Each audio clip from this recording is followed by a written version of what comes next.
Welcome to Safety Shorts. Whether you're listening in for a toolbox talk or just tuning in to see what's new and reflect on safety, we hope our episodes are the perfect bite-sized portion to fit in your day. From this series, you can expect to hear about safety tips and best practices, learn about new ideas, and most of all, listen to safety stories from our industry guests and hear about their lessons learned. Hi, I'm Emily Hargrove, Director of Occupational Health and Safety for NSSGA. Thank you for joining me for this episode of Safety Shorts. NSSGA recognizes June as National Safety Month. This year, our theme is risk management. A large part of managing risk is being proactive about identifying and addressing risk, and in mine safety and health, much of that lands on workplace examinations. Today, I am joined by Dr. Hunter Clymore, Director of Safety with Vista Minerals, to discuss proactive safety in the context of workplace examinations and what companies can do to strengthen their efforts to identify and address hazards before they result in injuries, accidents, or citations. Hunter, welcome to Safety Shorts. Thank you for having me. When it comes to being proactive and identifying risks at a quarry, mine, or facility, many often look at workplace examinations as a starting point. I agree, but to have true proactive safety, it needs to be more than just going through the exams and filling those out and going through the motions and checking the boxes. I've been in the industry for several years and seen the positives and negatives of workplace examinations. Positives being able to identify hazards, communicate those hazards within the workforce, and ultimately providing safeguards to your employees. Negative outcomes such as hazards existing and creating injuries or accidents, citations resulting from MSHA inspections, severe citations such as 104Ds, shutting down the mine, items like that. And these can jeopardize your company and ultimately lead to severe accidents or injuries. I've witnessed with clients in the past circumstances where workplace examinations have been pencil whipped. MSHA inspections are ongoing. They understand this. They look at certain areas of the plant, and whenever there are multiple hazards that exist, they will resort back to a workplace examination. Once they see multiple workplace examinations with perfect results or no issues or hazards at all, then they will start pulling back the layers. And if hazards exist, this is when they can issue you serious citations or violations that can result in records being represented on your mine. So we need to think about jumping into a proactive approach. And what does this mean as far as proactive safety? Proactive safety is more than just identifying hazards or potential accidents. Proactive safety is engaging everybody within the mine or within that area to help safeguard the area. And so when we look at this, we want to identify these hazards and communicate that out before any injuries, accidents, or failures occur. And ultimately, those could result in citations during an MSHA inspection as well. The best safety programs are not built around accident investigations. They're built around identifying weak signals before the accident happens. And that's what we need to focus on, those weak signals.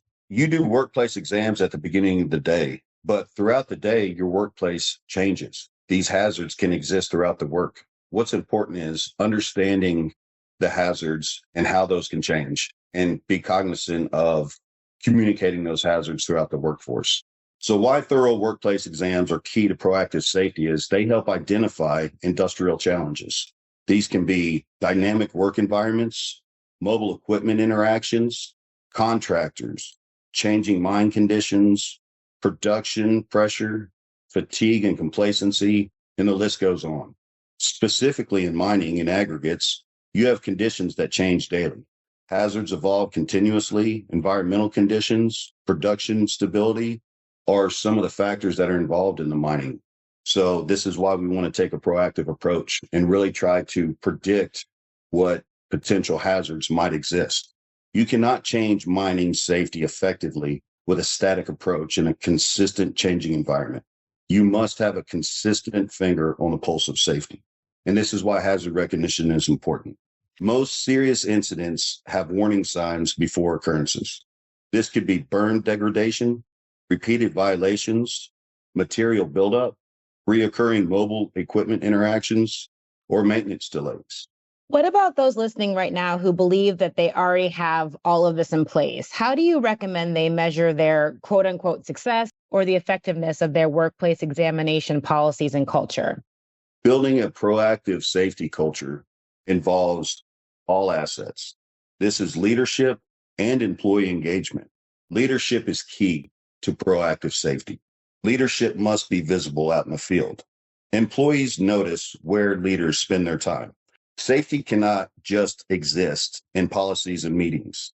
They can exist with catchphrases such as safety first or pay attention to safety. We have to walk the walk. Field interactions are important.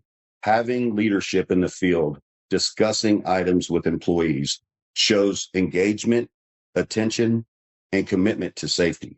Workers often judge importance of safety by what leadership consistently pays attention to. Employee engagement is extremely important. This consists of discussions, frontline workers providing input, supervision, and how they interact with their employees. This is where the rubber meets the road. Actively engaging employees helps create or foster that environment. Workers influence other workers. Open communication is important, and this needs to be shared across the workforce. Engagement is not checking a box, signing training sheets, or passive participation. It's engaging everyone to help create a safety culture. And how do you think we get people to change that mindset? Change the mindset from how many incidents, injuries do we have? We need to pull back the layer. Pay attention to the fine details. What exposures are we having? What trends are emerging? Are we looking at controlling any type of failing? What corrective actions are in place? And are they addressed in a timely manner? Are the employees engaged? Is supervision present in the field? And are the near misses and good catches increasing in certain tasks? Those questions provide insight to operational health before injuries occur. A strong proactive safety culture focuses on the understanding of exposures and trends and improving controls continuously. As we wrap up, what do you think is the biggest takeaway you want listeners to remember about their workplace examinations? The goal of workplace examinations is not simply reducing injury numbers or avoiding MSHA citations. The goal is to build an operational system that consistently recognizes and controls risk before people get hurt. Hunter, thank you so much for being here today. And I think your point on shifting mindset and asking different questions, those ideas are perfect to start internal conversations, especially as we're making our way through Safety Month and talking about not only identifying risks, but how we're analyzing them, addressing them, and monitoring them. Really appreciate you. And to our listeners, thank you so much for tuning in today. We hope you check out our other resources for NSSGA's 2026 Safety Month on our website. Till next time, I'm Emily Hargrove. Stay safe.